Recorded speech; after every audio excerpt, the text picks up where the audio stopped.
Halo, jumpa lagi dengan saya di channel Supradinarno, channel yang banyak membahas tentang penguatan pengawasan pemilu dan penguatan pengawasan partisipatif oleh masyarakat. Subscribe dan aktifkan notifikasi untuk terus bersekolah. Pada kesempatan ini, saya akan mengulas sedikit tentang pengetahuan dasar atau pengetahuan paling umum yang harus dimiliki oleh pengawas pemilu.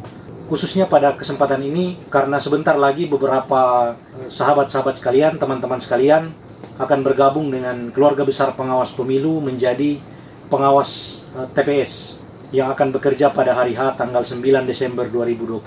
Nah, berikut beberapa pengetahuan dasar atau pengetahuan paling umum yang harus Anda miliki sebagai pengawas pemilu atau mungkin dalam hal ini pengawas TPS di dalam menjalankan tugas-tugas sebagai pengawas TPS. Yang pertama, istilah pemilu dan pemilihan.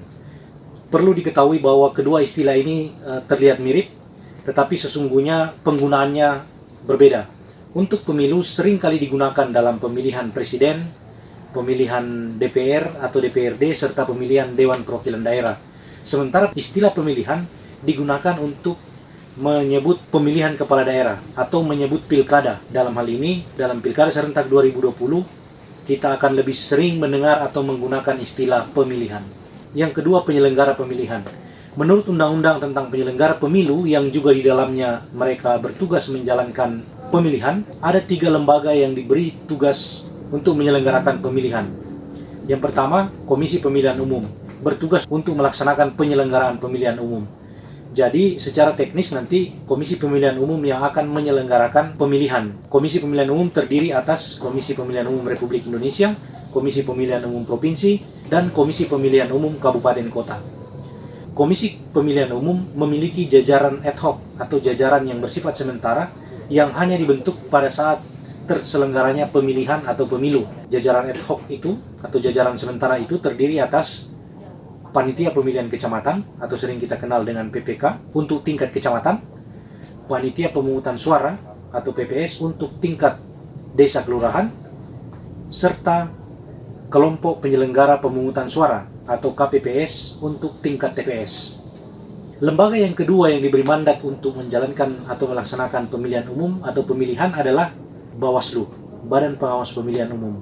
Lembaga ini bertugas untuk mengawasi penyelenggaraan pemilihan yang dilakukan atau dilaksanakan oleh Komisi Pemilihan Umum. Bawaslu terdiri atas Bawaslu Republik Indonesia, Bawaslu Provinsi, dan Bawaslu Kabupaten Kota. Bawaslu juga memiliki jajaran ad hoc, jajaran yang dibentuk sementara hanya pada saat terselenggaranya pemilihan atau pemilu. Jajaran ad hoc itu terdiri atas Panitia Pengawas Pemilihan Umum Kecamatan untuk tingkat kecamatan, sering disebut Panwascam. Kemudian Panitia Pengawas Pemilihan Kelurahan atau Desa, sering disebut Panwaslu Desa Kelurahan untuk tingkat desa kelurahan, dan Pengawas TPS untuk pengawas tingkat tempat pemungutan suara. Lembaga ketiga yang diberi mandat oleh Undang-Undang untuk menyelenggarakan pemilihan umum atau pemilihan adalah Dewan Kehormatan Penyelenggara Pemilu atau sering disingkat dengan DKPP. DKPP ini bertugas untuk menangani pelanggaran kode etik yang dilakukan oleh jajaran Komisi Pemilihan Umum maupun jajaran Bawaslu. Jadi ketiga lembaga ini mempunyai satu kesatuan fungsi sebagai penyelenggara pemilihan atau penyelenggara pemilihan umum sebagaimana dimandatkan oleh Konstitusi Undang-Undang Dasar Negara Republik Indonesia tahun 1945. Pengetahuan dasar yang kedua adalah pelanggaran pemilu atau pelanggaran pemilihan. Sebagai pengawas, dalam hal ini pengawas TPS, Anda harus mengetahui apa yang disebut dengan pelanggaran pemilu atau pelanggaran pemilihan. Pelanggaran pemilihan terdiri atas 3 jenis menurut Undang-Undang tentang pemilu maupun pilkada. Pelanggaran itu terdiri atas pelanggaran administrasi pemilihan, pelanggaran kode etik, dan pelanggaran tindak pidana pemilihan. Sementara menurut peraturan Bawaslu, ada jenis pelanggaran lainnya yang tidak termasuk di dalam 3 jenis pelanggaran tadi, yaitu pelanggaran hukum lainnya. Jadi saya ulangi secara umum jenis pelanggaran: pelanggaran administrasi pemilihan, pelanggaran kode etik, pelanggaran tindak pidana, dan pelanggaran hukum lainnya. Pelanggaran administrasi adalah pelanggaran yang berkaitan dengan prosedur, mekanisme, dan tata cara dalam penyelenggaraan pemilihan. Terhadap pelanggaran ini, pelanggarnya diberi sanksi administratif. Bisa disuruh untuk mengulang prosedur dan mekanisme serta tata cara, atau sanksi lain yang ditentukan oleh peraturan perundang-undangan. Kemudian pelanggaran kode etik, pelanggarannya bisa diberi sanksi, baik sanksi teguran, baik lisan maupun tertulis, sampai sanksi pemberhentian sebagai penyelenggara pemilu. Kemudian pelanggaran tindak pidana pemilihan, pelanggarnya bisa diberi sanksi sebagaimana diatur dalam ketentuan pidana. Jadi pelanggaran tindak pidana ini sudah diatur jenis-jenis pelanggaran yang masuk dalam kategori tindak pidana di dalam undang-undang tentang pemilihan maupun tentang pemilu.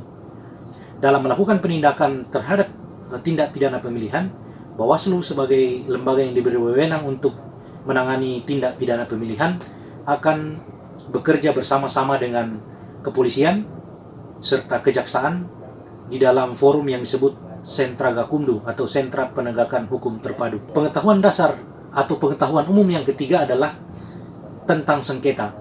Ada dua jenis sengketa yang sering kita dengar di dalam konteks pemilihan atau pilkada. Yang pertama, sengketa selama proses pemilihan itu berlangsung, terdiri atas dua jenis, sengketa antar peserta pemilu dan sengketa peserta pemilu dengan penyelenggara pemilu. Sengketa antar peserta pemilihan itu terjadi antar pasangan calon, sementara sengketa antar peserta pemilu dengan penyelenggara pemilihan biasanya terjadi antar calon dengan Komisi Pemilihan Umum akibat dikeluarkannya suatu surat keputusan atau suatu putusan oleh Komisi Pemilihan Umum yang dianggap merugikan peserta pemilu. Kemudian ada jenis sengketa lain yang sering kita dengar, yaitu sengketa hasil.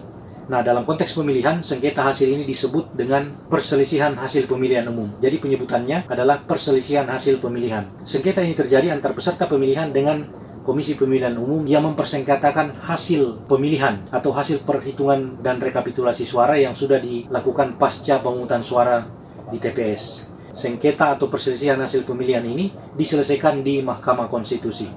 Subscribe dan aktifkan notifikasi untuk terus bersekolah.